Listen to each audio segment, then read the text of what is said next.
नमस्कार साथियों, कैसे हैं आप लोग। उम्मीद करते हैं आप लोग स्वस्थ होंगे, सुरक्षित होंगे और अपनी पढ़ाई निरंतर कर रहे होंगे। दोस्तों, हम छायावाद से संबंधित महत्वपूर्ण प्रश्नोत्तर देख रहे थे। उसी से संबंधित एक वीडियो और मैं लेके आई हूँ। आज हम छायावाद के महत्वपूर्ण प्रश्नोत्तर देखेंगे। तो शुरू करते हैं आज की यह क्लास। आज का पहला प्रश्न है, हरिवंश राय बच्चन की काव्य धारा का उल्लेख कीजिए। किसका दोस्तों? हरिवंश राय बच्चन की काव्य धारा का उल्लेख कीजिए। तो कौन सी काव्य धारा से संबंधित थे बच्चन जी हमारे? देखते हैं। छायावाद से, हालावाद से, प्रयोगवादी या प्रगतिवादी? कौन से वादी थे दोस्तों? ये थे हालावाद से। ठीक है दोस्तों, बच्चन जी हालावाद काव्य धारा से संबंधित थे। ऑप्शन बी हमारा सही हो जाएगा। अगला प्रश्न, प्रश्न संख्या 2 है, ब्रजरस क्या है दोस्तों? ब्रजरस रचना है, इसके रचयिता कौन है, यह पूछा गया है। और ब्रजरस जो रचना है यह भी छायावाद में लिखी गई प्रमुख पुस्तकों में आती है। ऑप्शन देखते हैं। वियोगी हरि, राय कृष्णदास, वेढ़व बनारसी और श्रीनाथ सिंह। तो किसने लिखा है दोस्तों ब्रजरस? यह लिखा है राय कृष्णदास ने। ऑप्शन बी हमारा सही हो जाएगा। राय कृष्णदास जी ने यह पुस्तक छायावाद युग में लिखी है। और वियोगी हरि जी की रचना तो आप जानते ही हैं, कौन कौन से हैं? वीर सतसई है और चरखा स्त्रोत इनकी रचना है। वीर सतसई बहुत बार पूछी जाती है कि आधुनिक युग में सतसई नाम से रचना करने वाले रचनाकार हैं वियोगी हरि जी। आगे बढ़ते हैं। प्रश्न संख्या 2, आज मैंने छायावाद, हालावाद और मार्शलवाद इन वादों से संबंधित प्रश्नोत्तर लिए हैं दोस्तों। तो उम्मीद करेंगे कि आपको पसंद आएंगे। अगला प्रश्न है, मधुशाला क्या पूछा है दोस्तों? मधुशाला आप जानते होंगे किसकी रचना है? मधुशाला हरिवंश राय बच्चन जी की प्रमुख रचना। मधुशाला का प्रकाशन कब हुआ? तो 1935 ईस्वी में, 1937 ईस्वी में, 1936 ईस्वी में, 1933 ईस्वी में। तो कब हुई थी दोस्तों? हालावाद का प्रकाशन कब हुआ था? ऑप्शन ए 1935 ईस्वी में बच्चन जी ने मधुशाला, हालावाद कहा था मैंने कि हालावाद के प्रवर्तक हैं बच्चन जी। इन्होंने मधुशाला का प्रकाशन किया 1935 ईस्वी में। इनकी प्रमुख रचना है मधुशाला। और मधु नाम से इनकी 3 रचनाएं मिलती हैं, मधुशाला, मधुबाला, मधुकलश, जो उमर खयाम की रुबाइयों से भी प्रभावित है इनकी रचनाएं दोस्तों। तो मधुशाला 1935 में, और मधुबाला 1936 में, और 1937 में मधुकलश। ठीक है दोस्तों। और तीनों ग्रंथ हालावाद के ग्रंथ कहे जाते हैं, हालावाद के प्रमुख ग्रंथों में आते हैं बच्चन जी के। आगे बढ़ते हैं। प्रश्न संख्या 4 है, निशा निमंत्रण क्या बोला है दोस्तों? निशा निमंत्रण रचना है, किसकी है यह रचना? निशा निमंत्रण सुमित्रानंदन पंत की, हरिवंश राय बच्चन जी की, नवीन लिखा है मैंने, बालकृष्ण शर्मा नवीन, नवीन इनका उपनाम है, और वीरेंद्र सिंह। तो किसकी है दोस्तों? निशा निमंत्रण है, हरिवंश राय बच्चन जी की रचना है निशा निमंत्रण। और बच्चन जी प्रेम और मस्ती की कविताएं लिखने में भी बहुत प्रसिद्ध हैं, इनको प्रेम और मस्ती का कवि भी कहा जाता है। निशा निमंत्रण, मधुशाला, मधुबाला, मधुकलश, मिलन यामिनी, एकांत संगीत, प्रणय पत्रिका, सतरंगिणी आदि इनकी प्रमुख कृतियां हैं दोस्तों। किसकी? हरिवंश राय बच्चन जी की। यह भी ध्यान रखना है हमें। आगे बढ़ते हैं। प्रश्न संख्या 5 है, शत्रु मेरा बन गया है, छल रहित व्यवहार मेरा। ऐसा होना था, शत्रु मेरा बन गया है, छल रहित व्यवहार मेरा। पूरी पंक्ति है। तो पंक्ति किस रचना से ली गई है? ऐसा पूछा गया है कि ये पंक्ति जो है यह किस रचना से ली गई है? ऑप्शन है मधुशाला, मधुकलश, मधुबाला, कोई नहीं। तो किस में से ली गई है दोस्तों? यह ली गई है मधुकलश। ऑप्शन बी हमारा सही हो जाएगा। शत्रु मेरा बन गया है, छल रहित व्यवहार मेरा, ऐसा पंक्ति मधुकलश जो किसकी रचना है दोस्तों? हरिवंश राय बच्चन जी की रचना है मधुकलश, इसमें से ली गई है। प्रश्न संख्या 6 है, अपराजिता क्या है दोस्तों? अपराजिता के लेखक कौन है? अपराजिता रचना किसकी है? ऑप्शन नरेंद्र शर्मा, रामेश्वर शुक्ल अंचल, रामधारी सिंह दिनकर, माखनलाल चतुर्वेदी। तो किसकी रचना है दोस्तों? अंचल। यह है रामेश्वर शुक्ल अंचल जी की रचना है। क्या? अपराजिता इनकी प्रमुख रचना है। अंचल के काव्य में नारी के प्रेम और सौंदर्य की उदार कल्पना की गई है। कौन सी रचना में? अपराजिता में क्या किया गया है दोस्तों, नारी के प्रेम और सौंदर्य का उदार चित्रण किया है। इनकी प्रमुख रचनाएं हैं दोस्तों जो बार बार पूछी जाती हैं, एक तो अपराजिता हो गई, फिर मधुलिका, मधुकर्ण, किरणवेला और करील। बहुत सारी रचनाएं भी इनकी और हैं, आगे भी हम पढ़ेंगे इनके बारे में। इन्होंने जो अपराजिता और मधुलिका है दोस्तों, इसमें वासनात्मक प्रेम की अभिव्यक्ति की है। किसमें, मधुलिका और अपराजिता में। ठीक है दोस्तों, आगे बढ़ते हैं। और नरेंद्र शर्मा जो हैं, ये नरेंद्र शर्मा जी, इनकी प्रमुख रचना मिलती है दो, पलाशवन और प्रवासी के गीत। बहुत महत्वपूर्ण है। प्रवासी के गीत किसकी है, नरेंद्र शर्मा की, और पलाशवन किसका है, नरेंद्र शर्मा की प्रसिद्ध काव्य कृतियाँ हैं।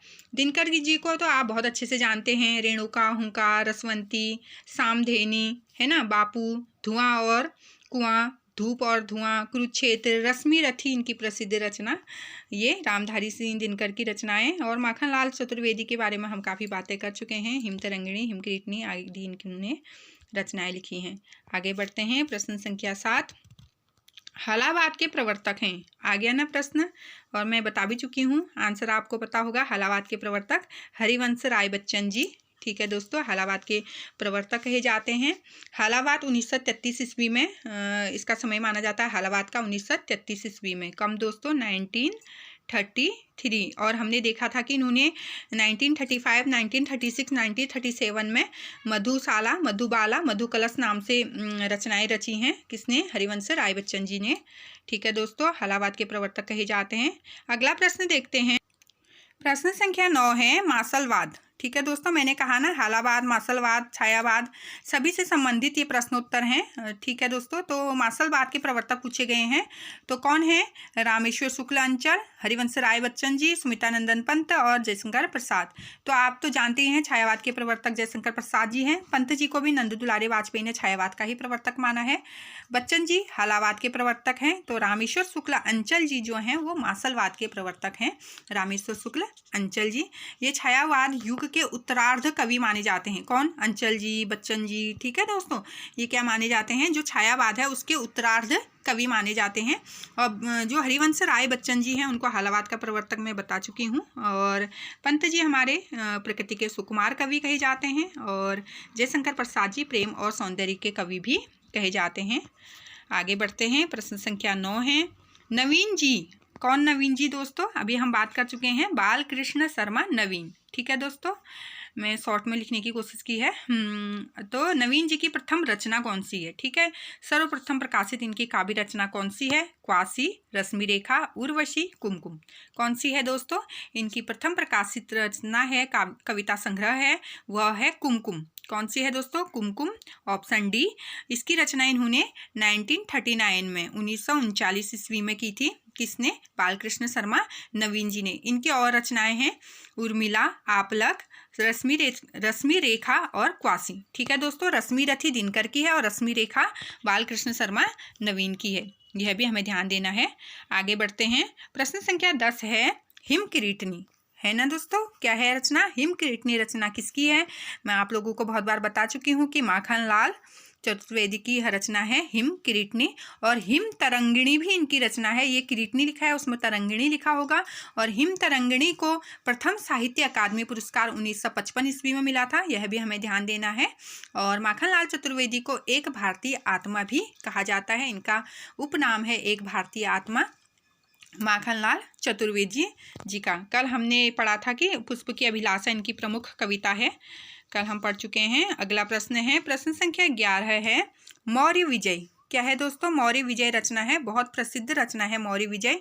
इसके रचयिता कौन है, तो कौन है, ऑप्शन देखते हैं, मैथिली शरण गुप्त, सियाराम शरण गुप्त, श्याम नारायण पांडे या इनमें से कोई नहीं। तो मौर्य विजय रचना है सियाराम शरण गुप्त, ऑप्शन बी हमारा सही हो जाएगा। मौर्य विजय सियाराम शरण गुप्त की रचना है। इनकी और रचनाएं क्या क्या हैं, पाथेय, गोपिका, बापू, अनाथ, आद्रा, विषाद आदि इनकी प्रमुख रचनाएं हैं। श्याम नारायण पांडे, सियाराम शरण गुप्त जी की दोस्तों, किसकी, सियाराम शरण गुप्त जी की है मौर्य विजय। आगे बढ़ते हैं, प्रश्न संख्या 12 है हमारा। प्रश्न संख्या 12 है छायावाद तत्वतः प्रकृति के बीच जीवन का उद्गीत है, यह किसने कहा है। कितनी अच्छी पंक्ति है दोस्तों। जो छायावाद है वह प्रकृति के बीच जीवन का उद्गीत है। यह किसने कहा है। महादेवी वर्मा ने, नंद दुलारे वाजपेयी ने, जयशंकर प्रसाद या रामविलास शर्मा। किसने कहा दोस्तों। यह कोटेशन है महादेवी वर्मा। ऑप्शन ए हमारा सही हो जाएगा। और नंद दुलारे वाजपेयी जी ने क्या कहा है कि मानव अथवा प्रकृति के सूक्ष्म किंतु व्यक्त सौंदर्य में आध्यात्मिक छाया का भान मेरे विचार से छायावाद की सर्वमान्य व्याख्या ही हो सकती है। ऐसा किसने कहा है। नंद दुलारे वाजपेयी जी ने कहा है। और जो हमारे जयशंकर प्रसाद जी हैं, इन्होंने क्या कहा है। इन्होंने कहा है कि जब वेदना के आभास पर स्वानुभूतिमयी अभिव्यक्ति होने लगी तब हिंदी में उसे छायावाद के नाम से अभिहित किया गया। ऐसा जयशंकर प्रसाद जी ने कहा है। रामविलास शर्मा जी ने क्या कहा है। इन्होंने नगेंद्र जी का खंडन किया है। कल भी बताया था मैंने आपको। नगेंद्र जी ने क्या कहा है कि छायावाद स्थूल के प्रति सूक्ष्म का विद्रोह है। ऐसा नगेंद्र जी ने कहा है। और रामविलास शर्मा जी ने उसका खंडन किया है कि छायावाद स्थूल के प्रति सूक्ष्म का विद्रोह नहीं है। ठीक है दोस्तों, आगे बढ़ते हैं। प्रश्न संख्या 13 अर्थात 13 है। ऑप्शन यहाँ नीचे हैं। हाँ, कामायनी में मनु ने श्रद्धा को क्या कहकर संबोधित किया। तो मनु और श्रद्धा क्या है दोस्तों। ये कामायनी के प्रमुख पात्र हैं। मनु, श्रद्धा, ईड़ा, कुमार 4 प्रमुख पात्र हैं। इनके बारे में भी आगे हम बात करेंगे। और दोस्तों इनसे संबंधित कामायनी रचना और उसके सर्ग और जयशंकर प्रसाद जी के बारे में, निराला जी के बारे में शॉर्ट वीडियो भी मैं अपलोड करते रहती हूँ। और बहुत सारी शॉर्ट वीडियो मैंने अपलोड कर लिए हैं। आप ज़रूर देखें वीडियो चैनल पर जाकर, क्योंकि उसकी नोटिफिकेशन नहीं मिलती। आप शॉर्ट वीडियो ज़रूर देखें दोस्तों।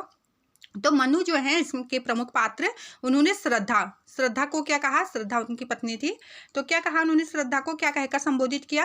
तरंगों से फेणी मणि, करुणामय सुंदर मौन, हृदय की अनुकृति, वसंत के दूत। क्या कहा है दोस्तों उन्होंने श्रद्धा को कहा वसंत के दूत। ठीक है दोस्तों, ऑप्शन डी हमारा सही हो जाएगा। अगला प्रश्न देखते हैं। प्रश्न संख्या 14। कामायनी में श्रद्धा किस गोत्र की है। तो किस गोत्र से है श्रद्धा। लज्जा, निर्वेद, काम, आनंद। किस गोत्र से है दोस्तों। यह है काम गोत्र से। ठीक है दोस्तों, काम गोत्र से संबंधित है कौन। श्रद्धा। और कामायनी जो रचना है वह जयशंकर प्रसाद जी का महाकाव्य है। यह तो आप जानते होंगे। और छांदोग्य उपनिषद में मनु और श्रद्धा की भावमूलक व्याख्या इसमें मिलती है। कामायनी में श्रद्धा वाले सूत्र में सायण ने श्रद्धा का परिचय देते हुए कहा कि काम गोत्र जा श्रद्धा नाम सिका। ऐसा उन्होंने कहा कि काम गोत्र की बालिका है कौन। श्रद्धा। ठीक है दोस्तों, और श्रद्धा के नाम पर ही इसका नाम पड़ा कामायनी, क्योंकि ये काम की पुत्री थी, तो इसलिए इनका नाम कामायनी पड़ा। ठीक है दोस्तों, और बहुत महत्वपूर्ण है। इसके 15 सर्ग भी हैं, वह भी हमें ध्यान देना है। किसके। कामायनी के 15 सर्गों के बारे में, जिससे संबंधित मैं शॉर्ट वीडियो बना चुकी हूँ। आप ज़रूर देखें दोस्तों। आगे बढ़ते हैं। प्रश्न संख्या 15 है। मधुशाला में छंद है। मधुशाला में कौन सा छंद है दोस्तों। और मधुशाला किसकी रचना है। हरिवंश राय बच्चन जी की, हम देख चुके हैं। छंद बताना है इसमें। दोहा, चौपदे, सोनेट, रुबाइयाँ। कौन से छंद में लिखी गई है दोस्तों। ये लिखी है रुबाइयों में। ठीक है दोस्तों, मधुशाला किस में लिखा है। रुबाइयों में। और रुबाइयों के लिए प्रसिद्ध है हरिवंश राय बच्चन जी, यह भी ध्यान देना है हमें। अगला प्रश्न है द्रौपदी। क्या है दोस्तों। द्रौपदी नामक प्रबंध काव्य। द्रौपदी एक रचना है और वह क्या है। प्रबंध काव्य है। किसकी है। नरेंद्र शर्मा की, शंभुनाथ से हैं, प्रभाकर माचवे, धर्मवीर भारती। किसकी है दोस्तों यह रचना। यह रचना है नरेंद्र शर्मा। ऑप्शन ए हमारा सही हो जाएगा। और जो नरेंद्र शर्मा है ये प्रेम और मस्ती के कवि कहे जाते हैं, यह भी ध्यान देना है हमें। नरेंद्र शर्मा की 2 प्रमुख रचनाएं मैंने बताई थी। प्रभात फेरी, पलाश वन है ना दोस्तों, प्रवासी के गीत, ये इनकी प्रमुख रचनाएं हैं। आगे बढ़ते हैं। प्रश्न संख्या 17 है। सुमित्रा नंदन पंथ की काव्य कृति नहीं है। क्या ध्यान देना है। नहीं है। तो कौन सी है कौन सी नहीं है देखते हैं। दीपशिखा, ग्राम्या, युगांत, पल्लव। तो कौन सी नहीं है दोस्तों। जो दीपशिखा है यह महादेवी वर्मा जी की कृति है। और बाकी 3 रचनाएं पंत जी की हैं। प्रकृति के सुकुमार कवि सुमित्रा नंदन पंत। प्रश्न संख्या 18 है हमारा। कामायनी सर्ग नहीं है। कामायनी में कौन सा सर्ग नहीं है? ठीक है दोस्तों, 4 ऑप्शन दिए हैं, इसमें से कौन सा कामायनी का सर्ग नहीं है, यह पूछा गया है। लोभ, श्रद्धा, चिंता, आनंद। तो लोभ जो है ऑप्शन ए, यह कामायनी का सर्ग नहीं है, जबकि श्रद्धा, चिंता, आनंद ये सर्ग हैं। और दोस्तों कामायनी 15 सर्गों में विभक्त है। इसके 15 सर्ग बहुत महत्वपूर्ण हैं और एक ट्रिक है कि 3-3 करके आप इसको पढ़ेंगे तो आपको याद हो जाएंगे बाय हार्ट कामायनी के सर्ग। कैसे? जैसे इस तरह से: चिंता, आशा, श्रद्धा, काम, वासना, लज्जा, कर्म, ईर्ष्या, ईड़ा, स्वप्न, संघर्ष, निर्वेदा, दर्शन, रहस्य, आनंदा। निर्वेदा और आनंदा मैंने ये साउंड बनाने के लिए किया है, जबकि निर्वेद और आनंद है, लेकिन साउंड अच्छा है इसलिए मैंने ऐसा किया है। एक बार फिर मैं पढ़ने की कोशिश करती हूँ। चिंता, आशा, श्रद्धा, काम, वासना, लज्जा, कर्म, ईर्ष्या, ईड़ा, स्वप्न, संघर्ष, निर्वेदा, दर्शन, रहस्य, आनंदा। ठीक है दोस्तों, ऐसे लर्न करना है आपको। कामायनी के 15 महत्वपूर्ण सर्ग पूछे जाते हैं बहुत बार। आगे बढ़ते हैं। प्रश्न संख्या 19, पंत रचित ग्राम्या और युगवाणी किस विचार की रचनाएं हैं? सुमित्रा नंदन पंत जी। ठीक है दोस्तों, इनकी रचनाएं हैं ग्राम्या और युगवाणी। तो ये किस विचारधारा से संबंधित है, किस वाद से संबंधित है, ऐसा पूछा गया है। ऑप्शन है प्रयोगवादी, राष्ट्रवादी, छायावादी, प्रगतिवादी। तो कौन से वाद से संबंधित है इनकी ये रचनाएं? तो ये है प्रगतिवादी रचनाएं हैं, ग्राम्या और युगवाणी प्रगतिवाद से में इन्होंने लिखी हैं दोस्तों। और पंत जी को संवेदनशील इंद्रियों का बोध का कवि कहा जाता है। संवेदनशील इंद्रिय बोध का कवि किसे कहा जाता है? तो सुमित्रा नंदन पंत जी को। इनकी जो पल्लव कविता है दोस्तों, इसकी भूमिका को छायावाद का घोषणा पत्र कहा जाता है। किसे? पंत जी की पल्लव रचना है उसे छायावाद का घोषणा पत्र या मैनिफेस्टो इसको कहा जाता है। और इनकी प्रगतिवादी रचनाएं जैसे ग्राम्या हम देख चुके हैं, युगवाणी और युगांत भी है दोस्तों। ठीक है, कहा जाता है कि युगांत रचना से छायावाद का अंत और प्रगतिवाद का प्रारंभ माना जाता है। आगे बढ़ते हैं। प्रश्न संख्या 20 है, महादेवी वर्मा का संस्मरणात्मक रेखाचित्र नहीं है। पहले तो जितनी भी रचनाएं दी हैं वो संस्मरण हैं और रेखाचित्र हैं। ठीक है, ये क्या है? काव्य गद्दी जो रचनाएं होती है उनकी विधाएं हैं, संस्मरण और रेखाचित्र। आगे हम पढ़ेंगे। तो पूछा गया है जो महादेवी वर्मा है अर्थात आधुनिक युग की मीरा, छायावाद की दुर्गा, गौरा, इनको कहा जाता है। इससे संबंधित बातें भी हम कर चुके हैं। तो इनकी संस्मरणात्मक रेखाचित्र कौन नहीं है ये देखना है हमें। देखते हैं। अतीत के चलचित्र, संस्मरण और श्रद्धांजलि, पथ के साथी, स्मृति की रेखाएं। तो दोस्तों जो ऑप्शन बी है संस्मरण और श्रद्धांजलि, ये महादेवी वर्मा जी का नहीं है। बाकी अतीत के चलचित्र, पथ के साथी, स्मृति की रेखाएं, ये महादेवी की प्रमुख संस्मरणात्मक रेखाचित्र हैं। तो दोस्तों कैसी लगी आपको ये प्रश्नों की सीरीज और कैसा लगा मेरा ये क्लास, आप ज़रूर बताएं। और अंत तक वीडियो देखने के लिए आपका बहुत बहुत धन्यवाद। इसी तरह वीडियो आपको मिलती रहेगी, प्रश्नोत्तर सीरीज और महत्वपूर्ण तथ्य, हिंदी साहित्य से संबंधित और व्याकरण से संबंधित प्रश्नोत्तर भी हम देते हैं शनिवार और रविवार को। और या कभी बीच में हमारे साथी बोल देते हैं कि इस टॉपिक से आप वीडियो बनाइए, तो मैं कोशिश करती हूँ कि उस टॉपिक से भी मैं वीडियो दूँ। तो दोस्तों आपको रोज़ एक क्लास तो मिलती ही है और मैं शॉर्ट वीडियो भी अपलोड करते रहती हूँ। आप चैनल पर जाकर ज़रूर देखें शॉर्ट वीडियो, और प्लेलिस्ट में भी सारी शॉर्ट वीडियो और सारी वीडियो जितनी हमारी हो चुकी हैं वो हैं, आप उन्हें भी ज़रूर देखें। Thanks for watching, bye bye, take care.